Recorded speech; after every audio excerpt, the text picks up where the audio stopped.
Good afternoon, everyone. My name is Nitin Reddy, currently pursuing MBBS at AIMS Nagpur, and I am from Andhra Pradesh. ఇప్పుడు మనము కొత్త biology in human welfare ఆ unit లో chapter number 8 microbes in human welfare chapter ని start చేస్తుంది. Okay, introduction లో basic గా ఏముండదు, జస్ట్ ఒకసారి రీడింగ్ ఇచ్చుకుందాము. మధ్యలో ఏమైనా ఇంపార్టెంట్ నేను చెప్తాను. Besides macroscopic plants and animals, microbes are the major components of the biological systems on this earth. You have studied about the diversity in living organisms in class 11. Do you remember which kingdom among the living organisms contain microorganisms? Which are the ones that are only microscopic? మన biological system లో animals, plants తో పాటు నీకు microbes కూడా నీకు ఉంటాయి అన్నమాట. ఏమంటున్నాడంటే మనం డైవర్సిటీ లివింగ్ ఆర్గనిజమ్స్ అనే చాప్టర్ నెంబర్ 1 లో NCERT లో మనం చదువుకున్నాం. ఫస్ట్ ఇయర్ లో ఏమని చదువుకున్నాం, దాంట్లో మనం కింగ్డమ్స్ చదువుకున్నాం. మొనీరా, ప్రొటిస్టా, ప్లాంటే, అనిమేలియే, ఫంగై అనేసి మనము డిఫరెంట్ కింగ్డమ్స్ ని చదువుకున్నాం. దాంట్లో మొనీరా, ప్రొటిస్టా వాటిలో మనకి మైక్రో ఆర్గనిజమ్స్ అనేవి వస్తాయి అన్నమాట, బ్యాక్టీరియా అవన్నీ. Okay, microbes are present everywhere in soil, water, air, inside our bodies and that of other animals and plants. Microbes అనేది ప్రతి చోట ఉంటుంది అని చెప్తున్నారు. అంటే నువ్వు ఎక్కడ చూసిన సాయిల్, వాటర్, మన హ్యూమన్ బీయింగ్స్ లోపల మనకి ఇంటెస్టైన్ లో ఈక్వల్ అయి ఉంటుంది. వేరే యానిమల్స్ లో ఉండొచ్చు, ఇంకా ప్లాంట్స్ లో కూడా ఉంటాయి అని చెప్తున్నారు అనమాట. They are present even at side where no other life forms possibly exist, such as deep inside geysers, thermal vents where their temperature may be high as 100 degrees Celsius, deep in the soil, under the layers of snow several meters thick, and in highly acidic environments too. అంటే ఏమంటారంటే microbes అనేది నీకు even a living organisms అక్కడ present అయి ఉన్నాయి, అంటే humans కానీ, plants కానీ, అనిమల్స్ కానీ ఏవి ప్రెసెంట్ అవ్వవు, అక్కడ కూడా నీకు అలాంటి ఎన్విరాన్మెంట్స్ లో కూడా నీకు ఈ మైక్రోబ్స్ అనేవి పర్సిస్ట్ అవుతాయి అని చెప్తున్నాడు. ఫర్ ఎగ్జాంపుల్ ఎలాంటి థర్మల్ వెంట్స్, అంటే లైక్ బాయిలింగ్ వాటర్ కొన్ని ప్లేసెస్ లో నీకు ఉంటుంది అనమాట. లోపల నుంచి అర్త్ నుంచి బాయిలింగ్ వాటర్ బయటకు వస్తుంటది అనమాట, అక్కడ కానీ. లేకుంటే ఇంకా స్నో సెవెరల్ థిక్ మీటర్స్, ఒక 6-7 మీటర్స్ థిక్ స్నో లో కూడా నీకు ఉంటాయి అని చెప్తున్నాడు. ఇంకా డీప్ సాయిల్ లో కూడా నీ మైక్రో ఆర్గనిజమ్స్ ఉండొచ్చు అని చెప్తున్నాను అనమాట. Microbes are diverse protozoa, bacteria, fungi, and microscopic animal and plant viruses, viroids, and also prions that are the proteinaceous infection agents. అంటే మైక్రోబ్స్ అన్ని ఏమేమి ఉంటారు, మైక్రోబ్స్ అనేది వైడ్ వెరైటీగా ఉంటాయి అని చెప్తున్నారు. అంటే డిఫరెంట్ టైప్స్ ఉంటాయి అంటారు. ఫర్ ఎగ్జాంపుల్ ప్లాంట్ వైరసెస్ కానీ, లేకుంటే మైక్రోస్కోపిక్ అనిమల్ వైరస్ కానీ, ప్రోటోజోన్స్ కానీ, బ్యాక్టీరియా కానీ, ఫంగై కానీ, విరాయిడ్స్ కానీ, లేకుంటే ప్రియాన్స్ కి అంటే ఏంటి, మనము అంటే ప్రొటినేషియస్ కోట్ అంటే ఉంటేనే అన్ని వేరియంట్స్ అంటాం అనమాట, ప్రియాన్స్ అంటాం అనమాట. ఓకే, సో దీంట్లో ఏం చెప్తున్నట్టే మైక్రోబ్స్ అనేవి ఎక్కడైనా ప్రెసిస్ట్ అవ్వచ్చు మన అర్థంలో. ఎక్కడైతే ఈవెన్ లైఫ్ ఫార్మ్స్ ఎగ్జిస్ట్ అవ్వకున్న ప్లేస్ లో కూడా ప్రెసిస్ట్ అవ్వచ్చు. మైక్రోబ్స్ టైప్స్ ఎన్ని టైప్స్ ఉన్నాయి, డైవర్స్ టైప్స్ ఉన్నాయి, అవి కూడా చెప్పాడు అనమాట. Next, some of the micro are show 8.1 8.2. ఇక్కడ ఉన్న ఇమేజెస్ ఉన్నాయి కదా, ఈ ఇమేజెస్ కూడా చాలా ఇంపార్టెంట్. దీంట్లో చూడండి, ఈ వైరస్ లో నీకు స్ట్రక్చర్ లో నీకు పార్ట్స్ కూడా మెన్షన్ చేశాడు. సో ఈ పార్ట్స్ కూడా మీకు MCQs లో అడిగే ఛాన్సెస్ ఉంటాయి అనమాట. ఓకే, పేర్లు అంటే ఏ అంటే బ్యాక్టీరియోఫేజ్ అంట, బి వచ్చేసి అడినో వైరస్ అంట, సి వచ్చేసి రాడ్షెవ్ టొబాకో మొజాయిక్ వైరస్ అంట. సో ఈ పేర్లు కింద ఇచ్చిన పేర్లతో సహా మొత్తం అంతా నేర్చుకోవాలన్నమాట. ఎందుకంటే డైరెక్ట్ గా నేను MCQs మీకు ఇమేజ్ పెట్టేసి ఆప్షన్స్ ఇవే ఆప్షన్స్ ఇస్తాడనమాట. అంటే ఫర్ ఎగ్జాంపుల్ అడినో వైరస్ ఇచ్చేసి నీకు ఆప్షన్స్ కింద బ్యాక్టీరియోఫేజా, లేకుంటే రాడ్షెవ్ టొబాకో మొజాయిక్ వైరస్, లేకుంటే అడినో వైరస్ అనేసి నీకు ఆప్షన్స్ లో ఇవ్వచ్చు అనమాట. సో ఇమేజెస్ చాలా ఇంపార్టెంట్.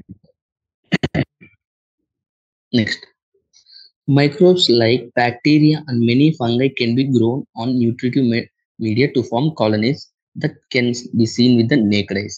అంటే మైక్రోబ్స్ అంటే మనం బేసిక్ గా ఏమనుకుంటాం, మైక్రోబ్స్ అంటే కళ్ళకు కనపడవు, సో అవి కళ్ళకు కనపడవు, అంత మైండ్ ఉంటాయి అనుకున్నాం. కానీ కొన్ని మైక్రోబ్స్ లైక్ బ్యాక్టీరియా, ఫంగై ఏంటంటే మనము ఒక మీడియం అంటే న్యూట్రిటివ్ మీడియం పెట్టినప్పుడు, మీడియం అంటే ఏం లేదు, జస్ట్ గ్రో అవ్వడానికి గ్రోత్ ప్లేట్ లాగా అనమాట.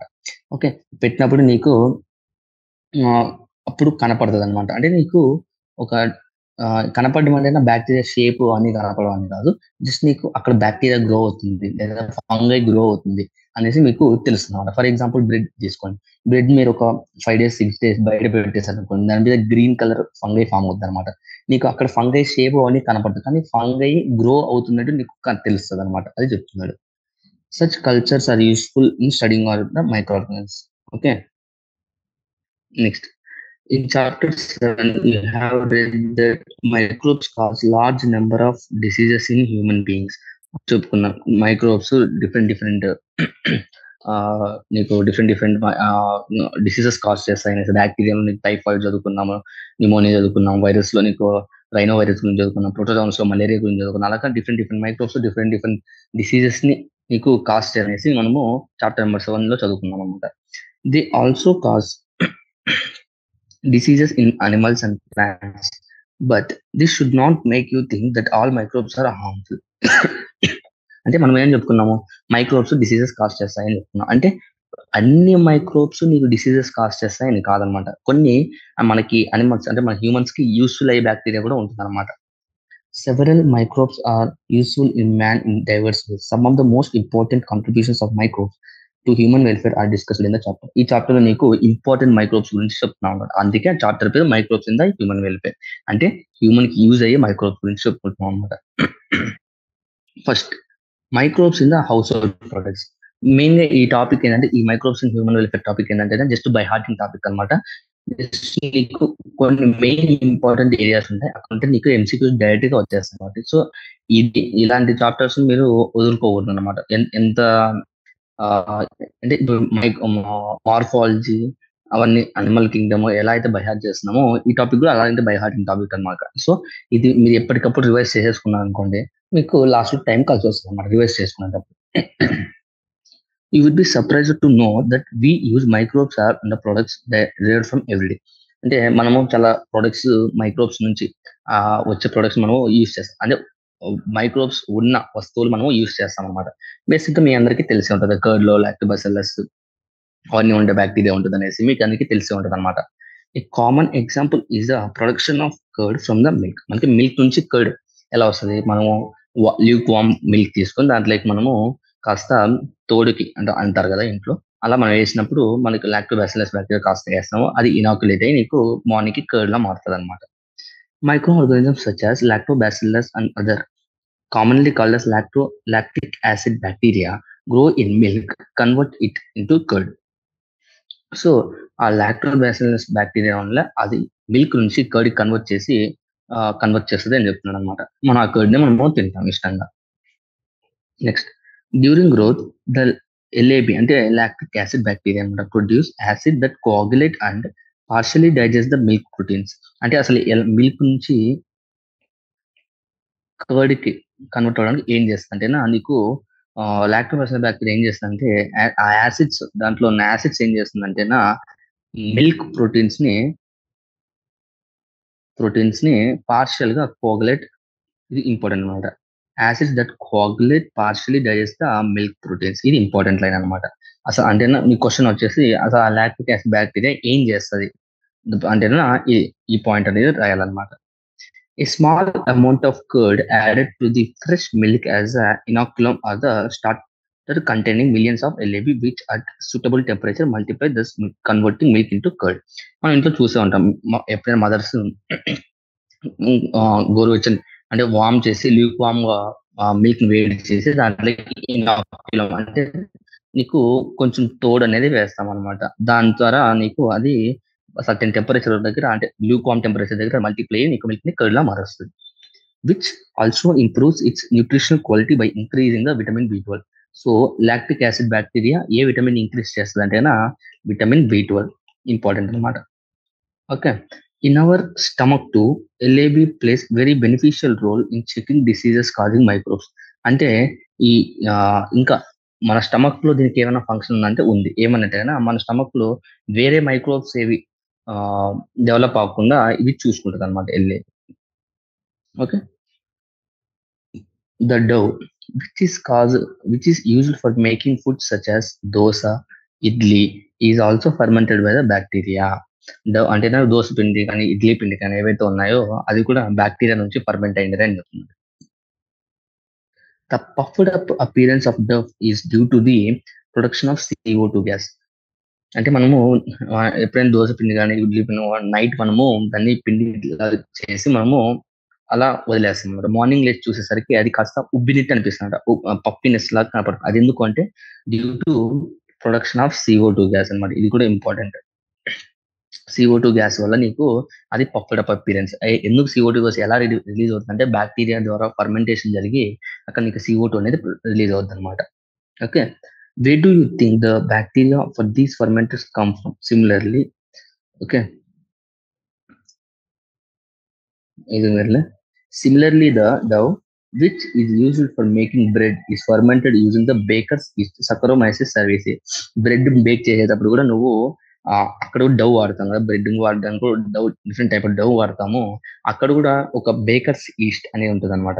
ఆ బేకర్స్ ఈస్ట్ నీకు బ్రెడ్ ని ఫర్మెంట్ చేస్తుంది అని చెప్తున్నాడు. A number of traditional drinks and foods also made by the fermentation of the microbes. అంటే ఇంకా కొన్ని ట్రెడిషనల్ డ్రింక్ మనం కళ్ళు అంటాం కదా, అలాంటివన్నీ కూడా నీకు ఫర్మెంటెడ్ ఇలాంటి దీని బ్యాక్టీరియా మైక్రోబ్స్ ద్వారా ఫర్మెంట్ అవుతుంది అని చెప్తున్నాను అనమాట. Toddy, a traditional drink of some parts of the southern India, is made by the fermenting sap from the palms. Palm trees నుంచి, పామ్ ట్రీ యొక్క సాప్ తీసుకుని దాన్ని ఫర్మెంట్ చేసి మనకి టొడ్డీ అనేది అవుతుంది అనమాట. ఈ టొడ్డీ వచ్చి fermented by the bacteria. Next, microbes are also used in the fermenting fish, soybean, bamboo shoots to paint the foods. Okay, microbes ferment, fishing ferment కానీ, సోయాబీన్ ఫర్మెంట్ చేయడానికి కానీ, బ్యాంబూ షూట్ ని ఫర్మెంట్ చేయడానికి కానీ కూడా యూస్ చేస్తారు అని చెప్తున్నాను అనమాట. Next, cheese is one of the oldest food items in which microbes were used. Cheese అంటే చీజ్ గురించి అందరికి తెలియని వాళ్ళు ఎవరు ఉండరు అనమాట. ఆ చీజ్ కూడా ఫర్మెంటెడ్, కూడా అది కూడా ఫర్మెంట్ చేసింది అని చెప్తున్నాడు అనమాట. Different varieties of cheese are known by their character, texture, flavor.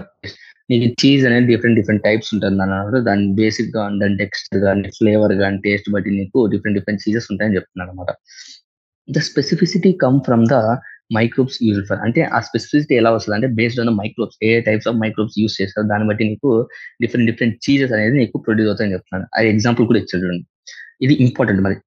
Large holes in Swiss cheese are due to production of the large amount of CO2 by bacteria named Pinobacterium shermani. The Roquefort cheese are ripened by the growing special fungi on them which gives a particular flavor.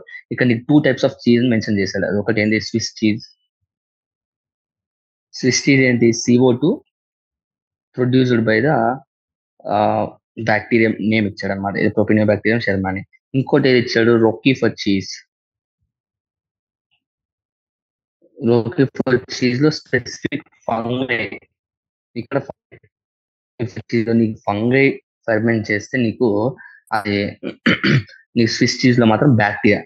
Okay bacteria and దీంట్లోనేమో fungi అనమాట. So ఈ paragraph లో మీకు ఏమేమి lactobacillus యొక్క uses, lactobacillus human కి ఎలా use అవుతుంది, లాక్టోబాసిలస్ ఏం చేస్తుంది అంటే మిల్క్ నుంచి కర్డ్ కన్వర్ట్ చేయడానికి ఏం చేస్తుంది, ఈ చీజ్ యొక్క డిఫరెన్స్ అంటే డిఫరెంట్ టైప్స్ ఆఫ్ చీజ్, మళ్ళీ దాంట్లో ఏవేవి ఫర్మెంట్ చేసి యూజ్ చేస్తారు ఆ స్విస్ చీజ్ ప్రొడ్యూస్ చేయడం, అది ఇంపార్టెంట్. Okay, next microbes. ఇంతవరకు మనం హ్యూమన్ హౌస్ హోల్డ్ ప్రొడక్ట్స్ లో మైక్రోబ్స్ ఎలా యూజ్ చేస్తారు చూస్తాం. ఇప్పుడు microbes in the industrial products.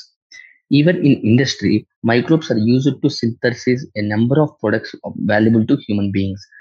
Industries లో కూడా ఇండస్ట్రీస్ లో కూడా చాలా మైక్రోబ్స్ ఉంటాయి అనమాట. అండ్ మైక్రోబ్స్ వల్ల యూజెస్ ఉంటాయి అనమాట. ఏంటంటే అవి దాని ద్వారా మనము డిఫరెంట్ ఇండస్ట్రీస్ లో కూడా లైక్ బియర్, ఆల్కహాల్ అవన్నీ కూడా మనము ప్రొడ్యూస్ చేస్తాం అనమాట. Okay, beverages and antibiotics are some examples. Production of an industrial scale requires the growing of microbes in very large vessels called the fermenters. Okay, beverages అంటే ఈ alcohol ఇవన్నీ వస్తాయి అనమాట. బెవరేజెస్ కానీ యాంటీబయోటిక్స్ ప్రొడక్షన్ లో నీకు ఈ ఈ మైక్రోబ్స్ అనేవి ఉపయోగపడతాయని చెప్తున్నాను అనమాట. ఓకే, సో అవి ప్రొడ్యూస్ చేయడం కోసం నువ్వు ఒక ఫెర్మెంటర్స్ అంటే లార్జ్ వెజల్స్ తీసుకొని దాంట్లో మనము ఈ పర్టికులర్ మైక్రోబ్ అంటే ఏ ప్రొడక్ట్ కావాలనుకుంటే దానికి సంబంధించిన మైక్రోబ్ మేము గ్రో చేయాలి. దాన్ని ఏమంటున్నాం అంటే ఫెర్మెంటర్ అంటున్నాం. ఫెర్మెంటర్స్ నీకు చూపించాడు ఇక్కడ ఎగ్జాంపుల్ పిక్చర్ లో. Fermented beverages. Microbes, especially yeast, have been used from the time immemorial for the production of beverage like wine, beer, whisky, brandy, rum. అంటే మిమ్మల్ని అంటే ఎప్పటి నుంటో మనకి ఈ టెక్నాలజీ ఇంత అడ్వాన్స్ కాక ముందు నుండే నీకు ఈ ఈస్ట్ అనేది నీకు యూజ్ చేస్తున్నారు అన్నమాట. ఈ వైన్, ఆల్కహాల్ ఇవన్నీ ప్రొడ్యూస్ చేయడానికి. Okay, next. For this purpose of the same yeast, Saccharomyces cerevisiae used for the bread making and commonly known as the brewer's yeast is used for the fermenting the malted cereals and fruit juices to produce ethanol. అంటే yeast Saccharomyces cerevisiae used for the bread making. Okay, ఇదే yeast నీకు ఈ alcohols production లో కూడా నీకు use అవుతుంది. Fermenting cereals, fruit juices to produce ethanol. ఏంటంటే దాన్ని బ్రీవర్స్ ఈస్ట్ అని అంటాం అనమాట. ఓకే, ఈ బ్రెడ్ మేకింగ్ కి దీనికి ఒకటే ఈస్ట్ అని చెప్తున్నాను, ఒకటే మైక్రోబ్ యూజ్ చేస్తున్నామని చెప్తున్నాను అనమాట. రీకలెక్ట్, ఇది మనం రెస్పిరేషన్ లెసన్ లో మనము దీని గురించి చదువుకున్నాం. లాక్టిక్ యాసిడ్ ఎలా ప్రొడ్యూస్ అవుతుంది, ఇథనాల్ ఎలా ప్రొడ్యూస్ అవుతుంది, ఎనరోబిక్ కండిషన్స్ మనం చదువుకున్నాం అనమాట. Depending on the type of the raw material used for the fermentation, the type of process with or without distillation, different types of alcoholic drinks are obtained. అంటే ఇప్పుడు నీకు different types of alcoholic ఉన్నాయి, like wine కానీ, beer కానీ, whisky కానీ, brandy కానీ, రమ్, అన్ని different types of alcohols ఉన్నాయి. అవి ఎలా అంటే మన డిస్టిలేషన్ చేస్తున్నామా లేకుంటే వితౌట్ డిస్టిలేషన్ చేస్తున్నామా, లేకుంటే టైప్ ఆఫ్ రా మెటీరియల్, అంటే ఏ టైప్ ఆఫ్ నువ్వు మెటీరియల్ యూస్ చేస్తున్నావు ప్రొడ్యూస్ చేయడానికి ఆ పర్టికులర్ ఆల్కహాల్ అంటే పర్టికులర్ ఐటమ్ ని, అండ్ దాన్ని బట్టి నీకు డిఫరెంట్ ఆల్కహాల్ డిఫరెంట్ పర్సెంటేజెస్ ఉంటాయి, మనం చూస్తూ ఉంటాం అనమాట. సో ఈ వైన్, బీర్, విస్కీ, బ్రాండీ, రమ్ ఇవన్నీ ఏవైతే ఉన్నాయో అన్ని బేస్డ్ ఆన్ డిస్టిలేషన్ యూస్ చేస్తున్నాం, డిస్టిలేషన్ యూస్ చేయట్లేదు, లేకపోతే టైప్ ఆఫ్ రా మెటీరియల్ అంటే ఏది యూస్ చేస్తున్నాం, ఫ్రూట్స్ యూస్ చేస్తున్నామా అంటే సిరియల్స్ యూస్ చేస్తున్నామా, దాన్ని బట్టి నీకు డిఫరెంట్ ఆల్కహాల్ అనేది ప్రొడ్యూస్ అవుతుంది అనమాట. దానికి చెప్తున్నాడు, wine and beer are produced without distillation. Okay, wine, beer important అనమాట. ఇది వితౌట్ డిస్టిలేషన్ ఎగ్జాంపుల్స్ ఏవి ఇచ్చాడు, వితౌట్ డిస్టిలేషన్ ఎగ్జాంపుల్స్. సో అవి రెండు మీరు గుర్తుపెట్టుకోవాలన్నమాట. Whisky, brandy, rum are produced by the distillation. Okay, చూడండి, wine, beer without distillation, whisky, brandy, rum are produced by the distillation అనమాట. ఓకే, సో దీంట్లో మీరు ఈ పారాగ్రాఫ్ లో మీరు ఏం నేర్చుకోవాలంటే ఏవి డిస్టిలేషన్ నుంచి ప్రొడ్యూస్ అవుతుంది, ఏవి వితౌట్ డిస్టిలేషన్. ఆ బ్రీవర్స్ చేసిన Saccharomyces cerevisiae రెండు ఒకటి అంటారు. బ్రెడ్ కి ఆల్కహాల్ ఫెర్మెంటేషన్ రెండింటికి ఒకటి ఈస్ట్ వాడదాం అని తెలుసుకోవాలి. నెక్స్ట్ కమింగ్ టు యాంటీబయాటిక్స్, మనం చెప్పుకున్నాం ఇండస్ట్రీస్ లో బెవరేజెస్ కి మరియు యాంటీబయాటిక్స్ ఉపయోగపడతాం అనేసి. బెవరేజెస్ గురించి ఇప్పుడు పైన చెప్పుకున్నాం, ఇప్పుడు యాంటీబయాటిక్స్ గురించి. Antibiotics produced by the microbes are regarded as one of the most significant discoveries of the 20th century and have greatly contributed towards the welfare of the human society. ఈ antibiotics produce చేయడం అనేది one of the greatest. అంటే ఈ antibiotics వల్లే మనం చాలా injuries నుంచి బయటపడుతున్నాము, చాలా మేజర్ యాక్సిడెంట్స్ నుంచి నువ్వు బయటపడుతున్నావు అంటే దానికి కారణం యాంటీబయాటిక్స్ ప్రొడ్యూస్ చేయాలంటే ఎలా కనుక్కున్నారంటే మైక్రోబ్స్ నుంచి ప్రొడ్యూస్ చేయొచ్చు అని కనుక్కున్నారు. సో ఇది గ్రేటెస్ట్ హ్యూమన్ వెల్ఫేర్ అనమాట, హ్యూమన్ సొసైటీకి గ్రేటెస్ట్ వెల్ఫేర్ అని చెప్తున్నాను అనమాట. Okay, first of all antibiotics అంటే ఆ పదం ఎలా వచ్చింది. Anti is a Greek word, means against, bio means the life, together means against life. In the context of అంటే against life అంటే మన హ్యూమన్ కంటెక్స్ట్ కదా, అది మనకి కాస్ట్ చేసే అంటే ఇంజురీ కాస్ట్ చేస్తున్న మైక్రో ఆర్గానిజం కి ఎగెనెస్ట్ అని చెప్తున్నాడు అనమాట. Okay, in the context of the disease causing organism. Whereas with reference to human beings they are called the pro life and not against. అంటే మనల్ని కాపాడుతుంది కాబట్టి మనం అది యూజ్ చేస్తున్నాం అనమాట. Okay, next, antibiotics are chemical substances which are produced by some microbes and kill or retard the growth of the disease causing microorganisms. Antibiotics ఏం చేస్తాయి అంటే ఏదో ఆ పర్టికులర్ మైక్రో ఆర్గానిజం చంపేస్తాయి, లేకుంటే మనలో గ్రో అవ్వకుండా చూసుకుంటాయని చెప్తున్నాను అనమాట. Next, you are familiar with commonly used antibiotic penicillin. Do you know that penicillin was first antibiotic to be discovered and it was chance of discovery. అంటే యాంటీబయాటిక్ వచ్చేసి first antibiotic మీకు first ఏదంటే discover చేసిన అంటే అది penicillin. ఉంటాయి ఎలా discover చేసి చెప్తున్నాను. అలెగ్జాండర్ ఫ్లెమింగ్ ఎవరు కనుక్కున్నారో పెన్సిలిన్, అలెగ్జాండర్ ఫ్లెమింగ్, మీకు అందరికీ తెలిసే ఉంటుంది. While working on staphylococci bacteria once observed a mould growing in on his unwashed culture plate around which staphylococci did not grow. అంటే ఈ కోకే బ్యాక్టీరియా మీద వర్క్ చేస్తున్నాడు అనమాట. వర్క్ చేస్తున్నప్పుడు ఒక అన్వాష్డ్ అంటే ఒక డర్టీ కల్చర్ అంటే ఒక కల్చర్ మీడియం ఉంది. దాన్ని వాష్ చేయకుండా డర్టీగా ఉంది. ఆ డిష్ మీద ఒక పర్టికులర్ ఏరియాలో నీకు ఈ స్టెఫెలా కోకై గ్రో అవ్వకుండా కనపడింది అనమాట. Okay. He found out that it was due to chemical produced by the mold and he named it as penicillin after the mold penicillin ఉండటం. అంటే ఆ బ్రెడ్ మౌల్డ్ ఎక్కడైతే ఉందో అక్కడ నీకు ఆ బ్యాక్టీరియా గ్రో అవ్వలేదన్నమాట. సో అదేంటి అని దాన్ని కనుక్కుంటే తర్వాత దాన్ని రీసెర్చ్ చేసి దాన్ని పెన్సిలిన్ ఉండటం అనేసి కనుక్కున్నాను అనమాట. However, its full potential as effective antibiotic was established much later by Ernest Chain and the Howard Florey. Okay. కనుక్కున్నాను జస్ట్ ఆ మౌల్డ్ పెన్సిలియం అనేసి అలా కనుక్కున్నాను అనమాట. దీని చుట్టూ బ్యాక్టీరియా గ్రో అవ్వట్లేదు అనేసి కనుక్కున్నాను. కానీ దాని ఫుల్ పొటెన్షియల్ పర్ఫెక్ట్ పొటెన్షియల్ మొత్తం కనుక్కుంది మాత్రం Ernest Chain and the Howard Florey అంటున్నాడు అనమాట. This antibiotic was extensively used to treat American soldiers wounded in the World War II. ఈ యాంటీబయోటిక్ ని వరల్డ్ వార్ 2 లో ఇంజూర్ అయిన అమెరికన్ సోల్జర్స్ ని ట్రీట్ చేయడానికి ఉపయోగపడింది అనమాట. Fleming, Chain, Florey awarded the Nobel Prize in 1945 for this discovery. So establish చేసిన Fleming కి లేకుండా మళ్ళీ ఫుల్ పొటెన్షియల్ కనుక్కున్న చైనా అండ్ ఫ్లోరేకి కంపైన్డ్ గా నోబెల్ ప్రైజ్ అనేది 1945 లో పెన్సిలిన్ కి ఇచ్చారనమాట. Okay. After penicillin other antibiotics were also purified from the other microbes. Okay. Penicillin తర్వాత వేరే అదర్ యాంటీబయోటిక్స్ కూడా కనుక్కున్నారు అని చెప్తున్నాడు అనమాట. Can you name some of the other antibiotics and find out that sources? మన గూగుల్లో ఎదిగితేనే నీకు డిఫరెంట్ యాంటీబయోటిక్స్ అనేసి మీకు లిస్ట్ వస్తుంది అనమాట. Antibiotics have greatly improved our capacity to treat the deadly diseases such as plague, whooping cough, khali kansa, diphtheria, gall-gottu, and leprosy, కుష్ఠరోగ్, which used to kill millions over the globe today. ఈ antibiotics మనము చాలా different deadly diseases కూడా antibiotics అనుకోవడం వల్ల మనం చాలా humans ని save చేస్తున్నాం అన్నమాట.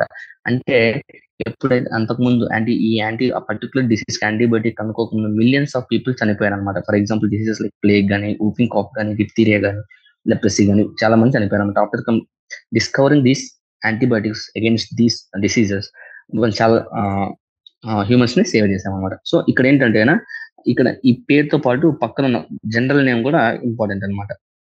ఓకే. ఊపింగ్ కాఫ్ నేమ్ అంటారు, డిప్తీరియా నేమ్ అంటారు, లెప్రసీ అంటే మ్యాచింగ్ లో రావచ్చు. అంటే ఒక సైడ్ ఏమో ఊపింగ్ కాఫ్, డిప్తీరియా, లెప్రసీ ఇచ్చేసి ఇంకో సైడ్ నీకు ఈ ఆప్షన్స్ ఇవ్వచ్చు అనమాట. కాలికన్సి, గాల్-గోటు అండ్ కుష్ఠరోగి ఇచ్చేసి మ్యాచ్ ద ఫాలోయింగ్ అని అడగచ్చు అనమాట. Okay. Next chemicals, enzymes and other bioactive molecules. Next microbes are also used for the commercial and industrial production of the certain chemicals like organic acids, alcohol and enzymes. ఈ microbes అనేది organic acids కానీ enzymes production అంటే certain chemicals produce చేయడానికి కూడా ఈ microbes అనేవి help అవుతాయని చెప్తున్నాడు అనమాట. Examples of acid producers and Aspergillus niger a fungus. ఇది ఇంపార్టెంట్ అనమాట. ఆస్పెర్జిల్లస్ నైగర్ నేచర్ ఏంటి, అది ఫంగయ్యా, బ్యాక్టీరియా అని అడగచ్చు. లేకపోతే అది ఏం ప్రొడ్యూస్ చేస్తుంది. సో ఈ కంప్లీట్ ఆన్సర్ నీకు దీంట్లో ఉంది. Aspergillus niger, fungus, citric acid అలా చదవాలన్నమాట. Okay. Next Acetobacter, a bacterium producing acetic acid. Okay. Acetobacter అదేంటి, ఒక బ్యాక్టీరియా, పేరులోనే బ్యాక్టీరియా ఉంది కదా, బ్యాక్టీరియా అనమాట. అదేం ప్రొడ్యూస్ చేస్తుంది, acetic acid. Okay. Next Aspergillus niger, అదే దాని నేచర్ ఏంటి, ఫంగై, అదేం ప్రొడ్యూస్ చేస్తుంది, సిట్రిక్ యాసిడ్. ఇలా త్రీ పాయింట్స్ కూడా మీరు నేర్చుకోవాలన్నమాట. నెక్స్ట్ క్లాస్ట్రీడియం బుటిలేసియం, అదేంటి, బ్యాక్టీరియా, ఏం ప్రొడ్యూస్ చేస్తుంది, బ్యూటరిక్ యాసిడ్ ప్రొడ్యూస్ చేస్తుంది. ఓకే. నెక్స్ట్ ఇంకోటి ఏంటి, లాక్టోబాసిల్లస్, అది ఒక బ్యాక్టీరియా, ఏంటది, లాక్టిక్ యాసిడ్. సో ఏమి ప్రొడ్యూస్ చేస్తుంది, దాని నేచర్ అంటే దాని పేరేంటి, 3 థింగ్స్ మీరు నేర్చుకోవాలన్నమాట. ఏమైనా నేర్చుకున్నాం, నేమ్ ఆఫ్ మైక్రోబ్, అది నేచర్, అది ఏంటి నేచర్, ఆ నేచర్ అంటేనా లైక్ అది ఫంగయ్యా, బ్యాక్టీరియానా అనేసి. ఓకే. తర్వాత అది ప్రొడ్యూస్ చేసే ప్రొడక్ట్. ఓకే. ఈ 3 నేర్చుకోండి అన్నమాట. ఎందుకంటే ఇది కూడా మ్యాచింగ్ వస్తుంది అనమాట. Okay. Next east, Saccharomyces cerevisiae is used for the commercial production of the ethanol. Microbes are also used for the production of enzymes. Okay. Microbes enzyme production కూడా నీకు యూజ్ అవుతాయని చెప్తున్నారు అనమాట. ఓకే.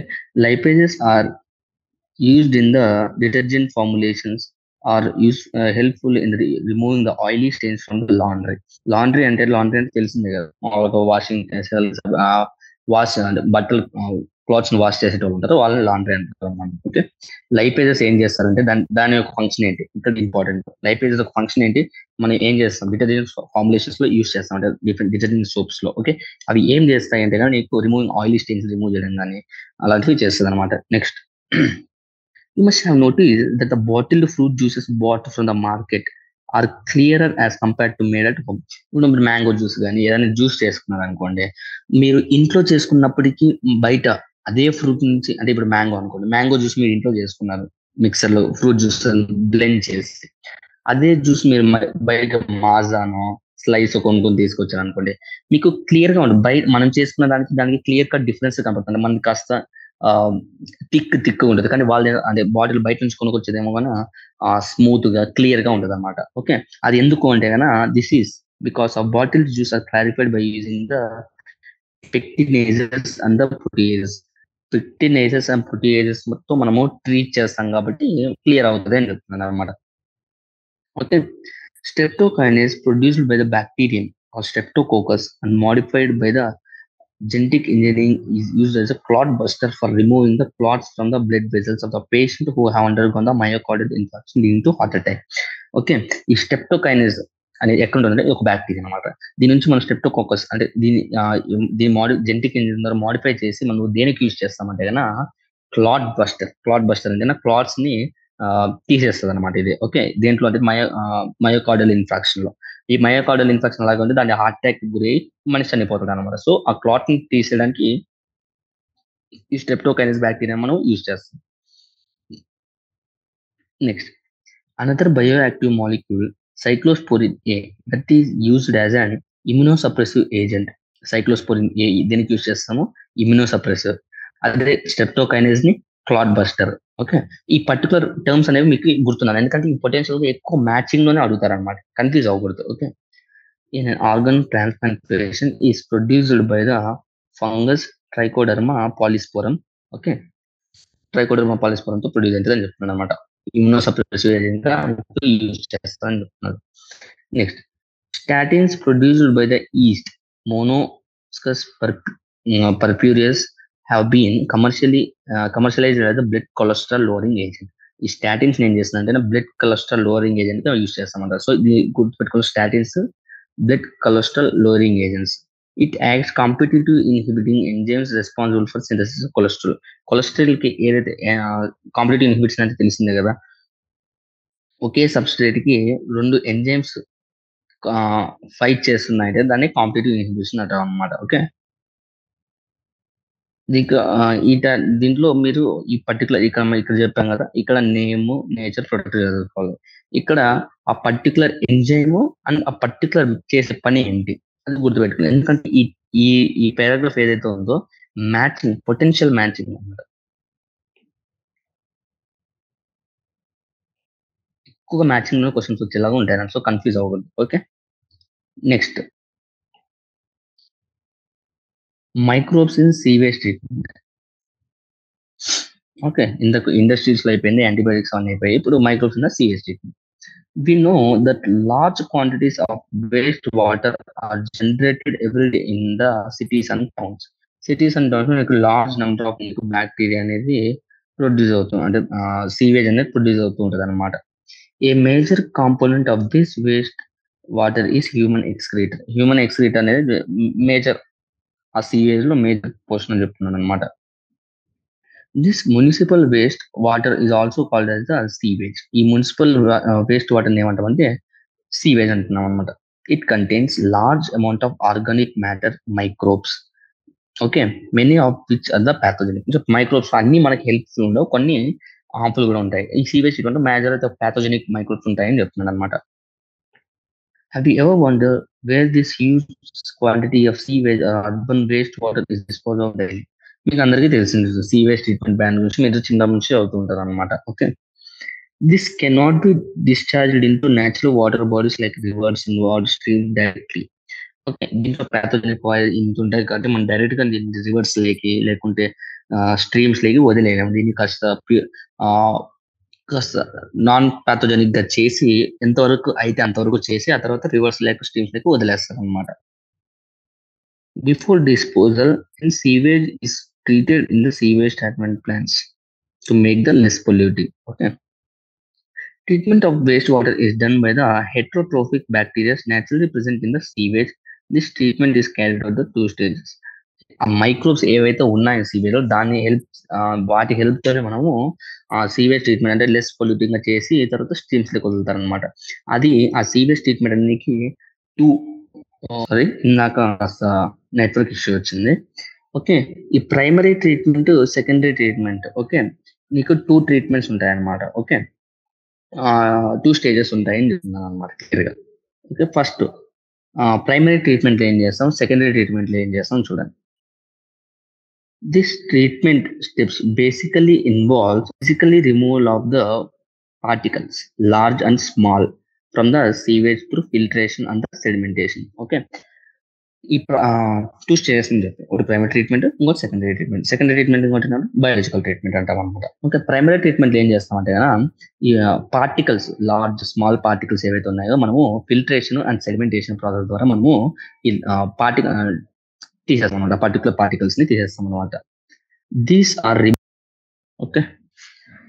ఈ ఫ్లోటింగ్ డెబ్రిస్ ప్లాస్టిక్ బాటిల్స్ ఈ sticks wooden sticks ఏవైతే ఉన్నాయో float అవుతాయి రివర్ లో ఫ్లో అవుతూ వెళ్తుంటాయి కదా అంటే సీవేజ్ ట్రీట్మెంట్ లో డ్రైనేజెస్ లో అవి ఎలా తీస్తాం అంటే సీక్వెన్షియల్ ఫిల్టరేషన్ ద్వారా నీకు ఇవి తీసేస్తాం అనమాట. Then the grit soil small pebbles are removed by the sedimentation. Sedimentation అంటే తెలిసింది కదా వాటర్ని మనం స్టిల్ చేస్తాం అనమాట. అప్పుడు ఏమవుతుంది కానీ ఆ పర్టికులర్ వెయిట్ ఉన్న పార్టికల్స్ ఏవైతే ఉన్నాయో కిందికి సెడిమెంట్ అయిపోతాయి అనమాట. All the solids that fill from the primary sludge and the supernatant అంటే all solids that are settle అది ఏవైతే సెటిల్ అవుతుందో దాన్ని మనం ప్రైమరీ స్లడ్జ్ అంటాం అనమాట. అంత సూపర్ నెటెంట్ అంటే పైన ఏవైతే కింద సెడిమెంట్ ఏవి ఉంటాయి కదా దాన్ని ప్రైమరీ స్లడ్జ్ అంటాం. ఓకే. పైన మిగిలిన ఏవైతే ఉన్నాయో వాటర్ ఆ ట్రీట్మెంట్ అంతా ఆ supernatant form the effluent. Okay. ఆ ఎఫ్లూయెంట్ ఏదైతే ఉందో దాన్ని మనం సెకండరీ ట్రీట్మెంట్ కి పంపిస్తాం అనమాట. The effluent from the primary settling tank is taken for the secondary treatment. ఓకే. ఆ ఎఫ్లూయెంట్ అంటే ప్రైమరీస్ అంటే ఫస్ట్ సెడిమెంట్ అయిపోయినాక నీకు ఏదైతే కింద ఉండిపోద్ది. Okay. Next secondary treatment or biological treatment అనమాట.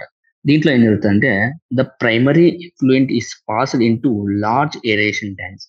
ఈ ఏరేషన్ ట్యాంక్స్ ఉంటాయి కదా ఈ అంటే ఇక్కడ చూడండి ఇవి ఏరేషన్ ట్యాంక్స్ ఉంటారు అనమాట. ఇక్కడ చూసారా నీకు ఒక ఫ్యాన్స్ లాగా తిరుగుతుంటది అనమాట. ఆ వాటర్ ని కంటిన్యూస్ గా నీకు ఏరేషన్ చేస్తుంటది అనమాట. Okay. Where it is constantly agitated mechanically and air is pumped in to it. Okay. Continuous నీకు ఎయిర్ ని పంప్ చేస్తుంటది అనమాట.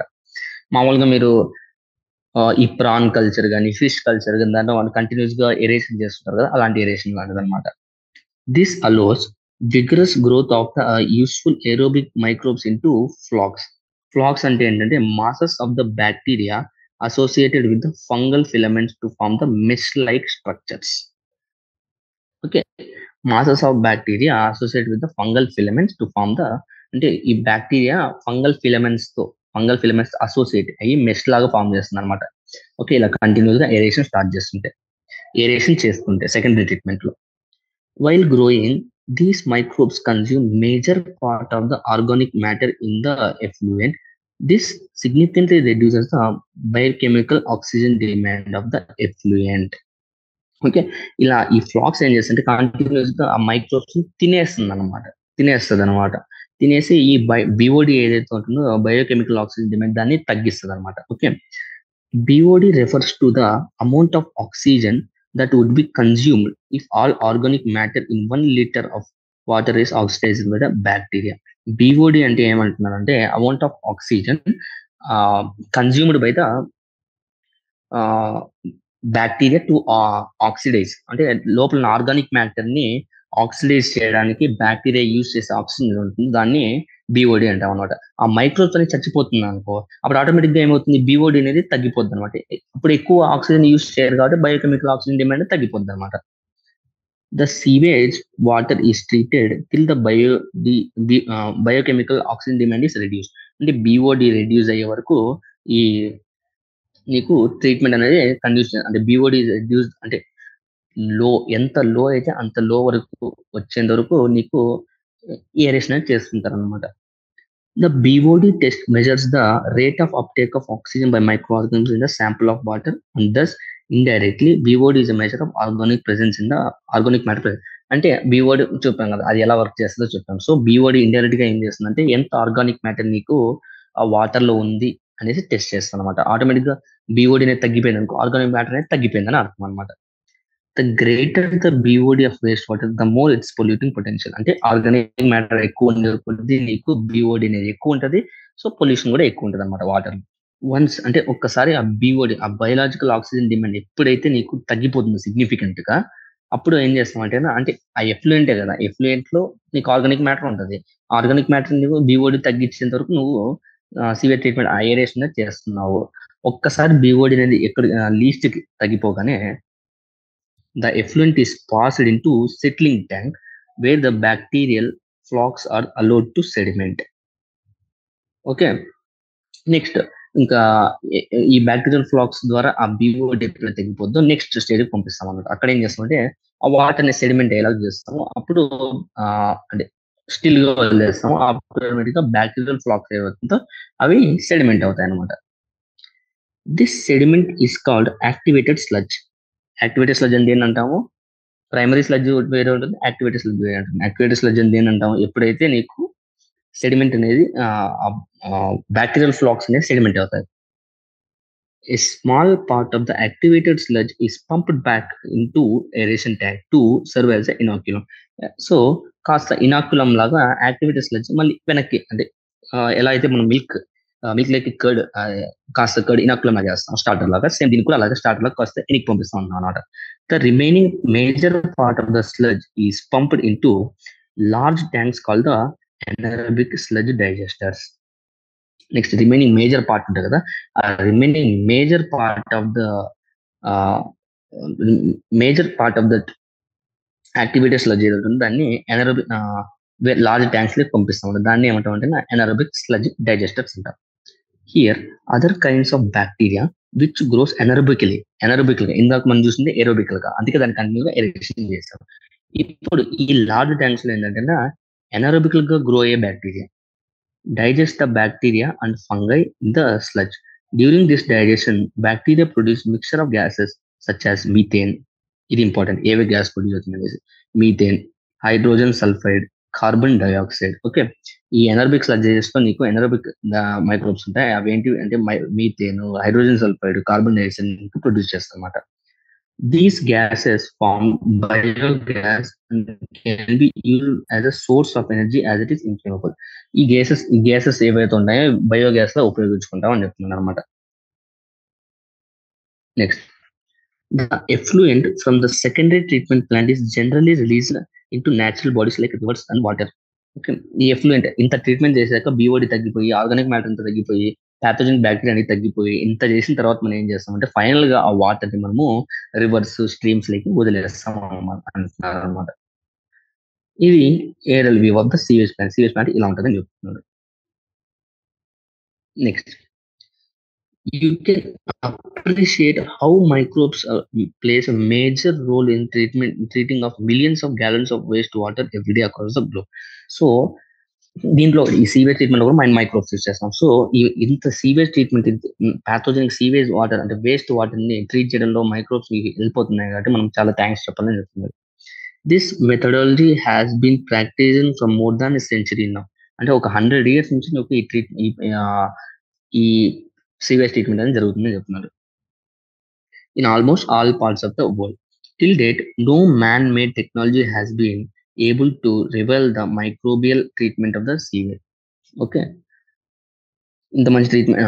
So till date no man-made technology has been able to rival the microbial treatment of sewage. అంటే ఈ ఈ sewage treatment లో help చేసినంతగా ఏ technology కూడా మనకు యూజ్ చేయట్లేదు అని చెప్తున్నారు అనమాట. You are aware that due to increasing urbanization, sewage is being produced in much larger quantities than before.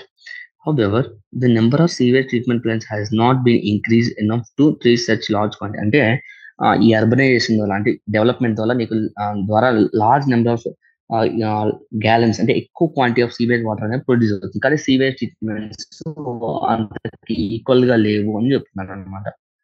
So the untreated sewage is often discharged directly into river, leading to their pollution, increase the waterborne diseases. So ఈ sewage treatments పెంచకపోవడం వల్ల direct గా ఏం చేస్తుందంటే ఈ sewage treatment అని లేకుండా direct గా ఆ సీవేజ్ వాటర్ ని ఆ రివర్స్ లేదా స్ట్రీమ్స్ లేకి వదిలేస్తున్నారు. దానివల్ల ఏమవుతుందంటే ఆ పర్టికులర్ రివర్ పొల్యూట్ అవుతుంది అనమాట.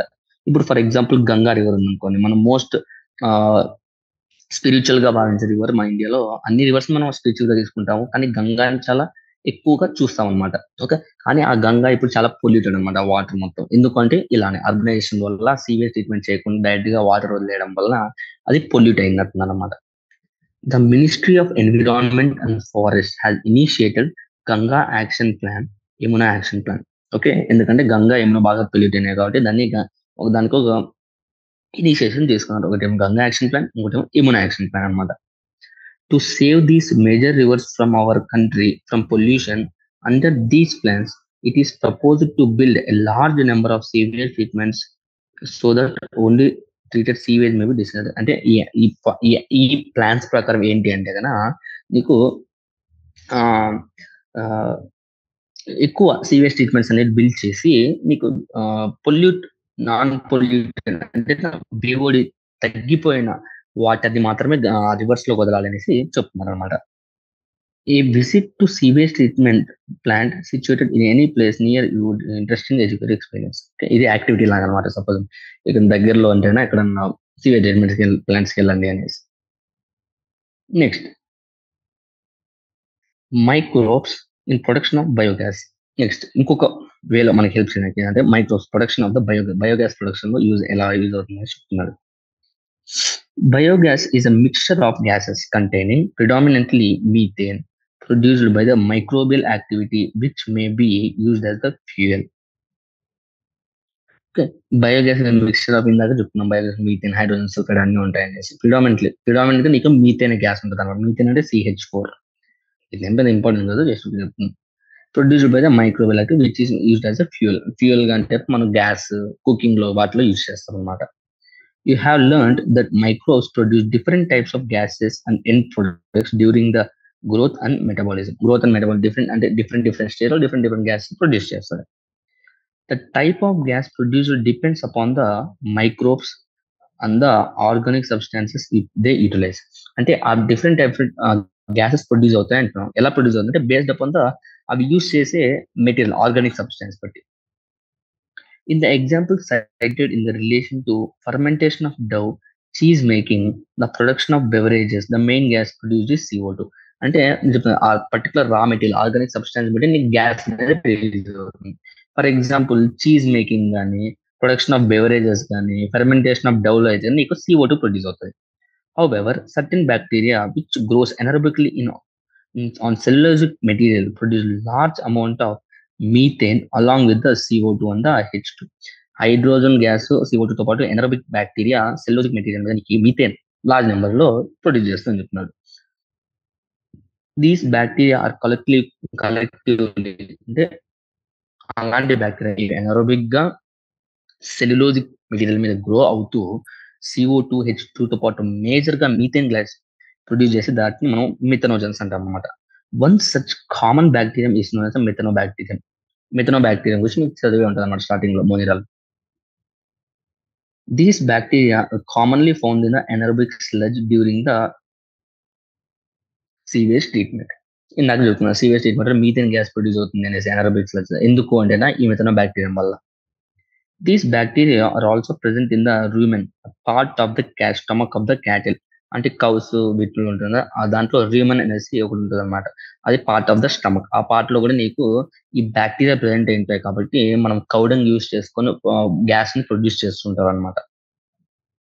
A lot of cellulosic material present in the food of cattle is also present in the rumen. In the rumen, these bacteria help in the breakdown of cellulose and play an important role in the nutrition of the cattle.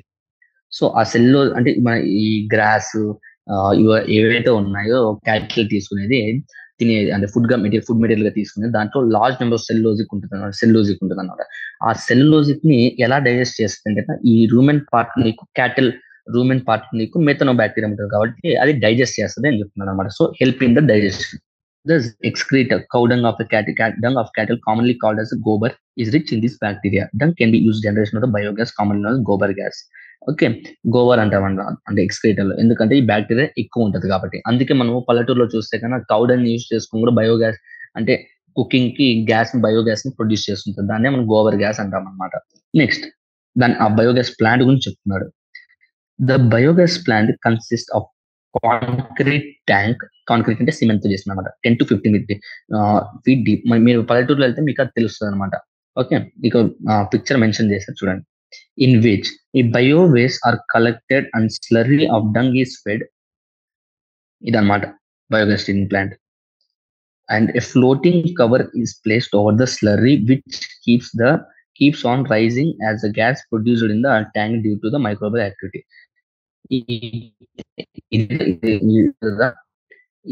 ఎప్పుడైతే gas అనేది produce అవుతుంటుందో ఇది rise ఉంటుంది అనమాట gas produce అవడం వల్ల. The biogas plant has an outlet. ఇది outlet అనమాట. ఇక్కడ గ్యాస్ ప్రొడ్యూస్ అవుతుంది కదా, ఇది దీని ద్వారా వెళ్ళి ఈ అవుట్లెట్ ద్వారా బయటికి వెళ్ళి మనము దీని ఏ హౌస్ కి స్టవ్ కనెక్ట్ చేసుకుంటే దాని ఆ ఇంటికి కనెక్ట్ అవుతుంది అనమాట. Which connected to pipe to supply biogas near by the houses. Okay, the spent slurry is removed through the another outlet may be used as the fertilizer.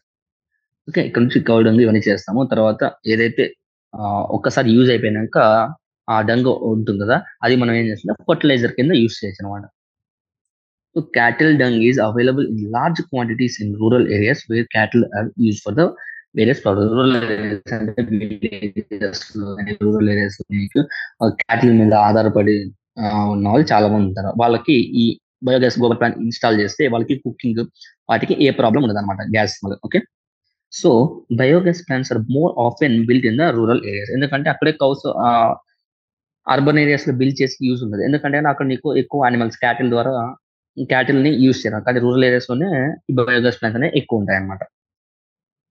The biogas thus produced is used for the cooking and lighting. Okay, the picture was a biogas plant is shown the 8.8 Okay, the technology of biogas production was developed in India mainly due to efforts of the Indian Agriculture Research Institute IARI and the Khadi and Village Industries Development. Okay, ఈ biogas plant ఎవరి వల్ల అంటేనా ఈ IARI and KYEC Khadi and village industries commission వల్ల మనకి ఈ technology అనేది వచ్చింది అనమాట. ఇఫ్ యువర్ స్కూల్స్ ఓకే, మీరు ఒకవేళ పక్కన మీ కాలేజెస్ పర్టికులర్ కాలేజెస్ ఏదన్నా రూరల్ ఏరియాస్ లో ఉంటేనా ఒకసారి మీరు వెళ్ళి విజిట్ చేస్తే, లేకుంటే మీ అమ్మమ్మ మీ నాన్నమ్మ వాళ్ళ ఊరికి వెళ్ళినప్పుడు మీరు విజిట్ చేస్తే ఎక్కడో దగ్గర నీకు ఈ బయోగ్యాస్ ప్లాంట్ అనేది మీకు కంపల్సరీ కనపడుతుంది అనమాట. అంటే ఈ మధ్య కాలంలో కాస్త ఉండకపోవచ్చు, కానీ యూజ్ చేసిన వాటివైనా అంటే దాని లైక్ దా సిస్టమ్ అన్న మీకు ఎక్కడో దగ్గర కనపడుతుంది అనమాట. ఒక ఊర్లో ఒక్క దగ్గర కనపడుతుంది అనమాట మేము. Okay, next microbes as biocontrol agents. Biocontrol refers to use of the biological methods of the controlling plant diseases in the place. అంటే మనకు ఈ బయోకంట్రోల్ ఏజెంట్స్ అంటే ప్లాంట్స్ కి డిసీజెస్ ఉంటాయి కదా, ఆ డిసీజ్ రాకుండా కూడా మనం ఈ మైక్రోబ్స్ ని యూజ్ చేయొచ్చు అంటున్నాను అనమాట. In modern society these problems have been tackled and increasingly by the use of chemicals. Okay, modern day సొసైటీలో అయితే మైక్రోబ్స్ కాకుండా లైక్ వేరే కెమికల్స్ యూస్ చేసి మనం ఇన్సెక్టిసైడ్స్ అండ్ పెస్టిసైడ్స్ ని మనము చంపేస్తున్నాం అనమాట. కానీ ఈ కెమికల్స్ అనేవి చాలా టాక్సిక్ అని చెప్తున్నాడు. These chemicals are toxic and extremely harmful to human beings and animals alike. Okay, human beings కి అనిమల్స్ కూడా ఆ పర్టికులర్ కెమికల్స్ ఏవైతే మనం పెస్టిసైడ్స్ ఇన్సెక్టిసైడ్స్ యూజ్ చేస్తున్నామో అవి ప్లాంట్స్ కి అది అనిమల్స్ కి హ్యూమన్ బీయింగ్స్ కూడా హార్మ్ఫుల్ అని చెప్తున్నారు అనమాట. And have been polluting our environments అంటే సాయిల్ ని, గ్రౌండ్ వాటర్ ని, fruits water fruits ground water ని, వెజిటేబుల్స్ ని కూడా పొల్యూట్ చేసేసి డేంజరస్ టాక్సిక్ మెటీరియల్ గా చేస్తుంది అనమాట. అవి తినడం వల్ల మనకి చాలా డిసీజెస్ అనేవి వస్తున్నాయి అనమాట. Our soil is polluted through our weedicides to remove the weeds. మనము క్రాప్స్ లో వీడ్స్ అంటే అన్వాంటెడ్ ప్లాంట్స్ గ్రో అవుతున్నా వాటిని మనం వీడ్స్ అంటాం కదా. ఆ వీడ్స్ తొలగించడానికి కూడా మనం డిఫరెంట్ డిఫరెంట్ ఇన్సెక్టిసైడ్స్ ని, పెస్టిసైడ్స్ అంటే కెమికల్స్ ని యూస్ చేస్తాం అనమాట, టాక్సిక్ కెమికల్స్ ని. వాటిని యూస్ చేయడం వల్ల మనకు ప్లాంట్ మనకి ఇన్కమ్ ఉండొచ్చు, కానీ కూడా అవి చాలా పొల్యూట్ చేసేస్తుంది అనమాట. ఓకే, అంటే న్యూట్రియంట్స్ డిప్రేషన్ అంటే తగ్గించేయడము, లేకుంటే ఆ ఫ్రూట్స్ అవన్నీ టాక్సిక్ గా మారడము, మాది మనకి చాలా డిఫరెంట్ డిఫరెంట్ రియాక్షన్స్ బాడీలో ప్రొడ్యూస్ చేయడం అలాంటిది జరుగుతుంది అనమాట. అందుకే ఈ మధ్య ఆర్గానిక్ ఫార్మింగ్, ఆర్గానిక్ ఫ్రూట్స్ వాటికి కాస్త డిమాండ్ ఎక్కువ అనమాట. ఓకే, ఇంతవరకు చాలు. నెక్స్ట్ సెషన్ లో మనం రిమైనింగ్ అండ్ ఎక్సర్సైజెస్ చూసుకుందాం. ఓకే, ఇప్పటి వరకు జరిగింది జస్ట్ ఎక్కడెక్కడ ఇంపార్టెంట్ చెప్తాను. ఈ డయాగ్రామ్స్ అనేవి ఇంపార్టెంట్, డయాగ్రామ్స్ విత్ నేమ్స్, ఎందుకంటే మీకు మ్యాచింగ్ లో రావచ్చు అనమాట. ఓకే, దీన్ని ఏమంటారు దీన్ని ఏమంటారు అనేసి ఒక పక్క మ్యాచింగ్ లో పిక్చర్స్ ఇచ్చేసి ఇంకో పక్కన మీకు టేబుల్ మ్యాచింగ్ ఏమన్నా అడగచ్చు. సో ఈ ఇంపార్టెన్స్ ఈ పిక్చర్స్ విత్ నేమ్ నేర్చేసుకోవాలన్నమాట. తర్వాత ఇక్కడ చెప్పిందిగానే ఏ బ్యాక్టీరియా ఏం ప్రొడ్యూస్ చేస్తుంది, అది మనకి ఎలా ఉపయోగపడుతుంది. ఓకే, అది ఇంపార్టెంట్. మళ్ళీ ఇక్కడ స్విస్ చీజ్, ఈ చీజ్ అనమాట. చీజ్ ఎక్కువ క్వశ్చన్ వచ్చి డిఫరెంట్ స్విస్ చీజ్ లో బ్యాక్టీరియా, ఓకే ఫర్ చీజ్ నీకు ఫంగై అనమాట. ఓకే, ఇండస్ట్రీ దీంట్లో నీకు ఆల్కహాల్స్ ఏ డిస్టిలేషన్ గా ప్రొడ్యూస్ అవుతున్నాయి, ఏ వితౌట్ డిస్టిలేషన్ గా నీకు ఫర్మెంట్ అవుతున్నాయి, అది ఇంపార్టెంట్.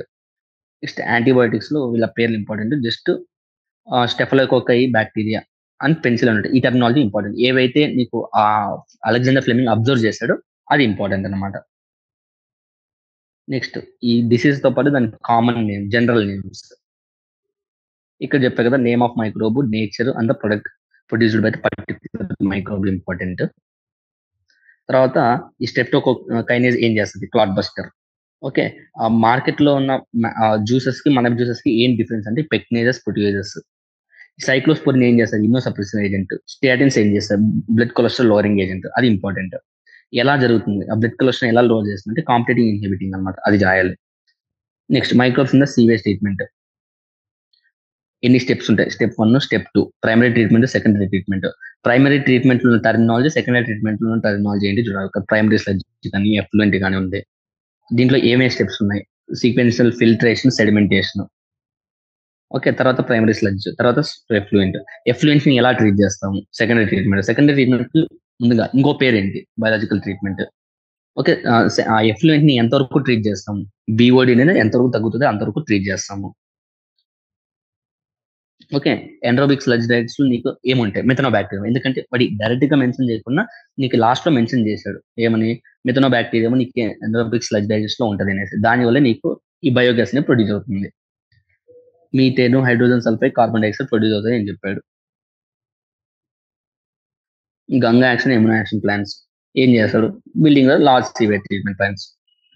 బయోగ్యాస్ ప్రొడక్షన్ లో ఎలా దాని హ్యాండ్ ఏంటి, మిథనోజన్స్ ఏం చేస్తాయి. క్యాటిల్ రూమెన్ లో ఏ బ్యాక్టీరియా ఉంటుంది, మిథునో బ్యాక్టీరియా ఉంటుంది రూమెన్ పార్ట్ లో, అదేం చేస్తుంది, సెల్యులోజిక్ మెటీరియల్ ఆఫ్ ప్లాంట్స్ ని డైజెస్ట్ చేస్తుంది. నెక్స్ట్ ఈ బయోగ్లాస్ ఒక స్ట్రక్చర్, అది important. Okay, remaining microbes bio control లో మళ్ళీ ఇంకొస్తారు చెప్తున్నా నెక్స్ట్ సెషన్ లో. దాంతో పాటు ఎక్సర్సైజ్ చేసేసి ఈ చాప్టర్ కంప్లీట్ చేసుకుంది. చాలా చిన్న చాప్టర్ అంటే, కాకపోతే బై హార్టింగ్ అనమాట. దీంట్లో కూడా ఎక్కువ బై హార్ట్ చేయాల్సి ఉంటుంది అనమాట. ఆ బై హార్టింగ్ అంటే టఫ్ టెర్మినాలజీ ఏం కాదు, ఈజీ టెర్మినాలజీ. ఒకసారి ఒక 2-3 టైమ్స్ క్లీన్ గా చదువుకుంటే అయిపోద్ది అనమాట ఈ chapter. Okay, thank you, have a nice day.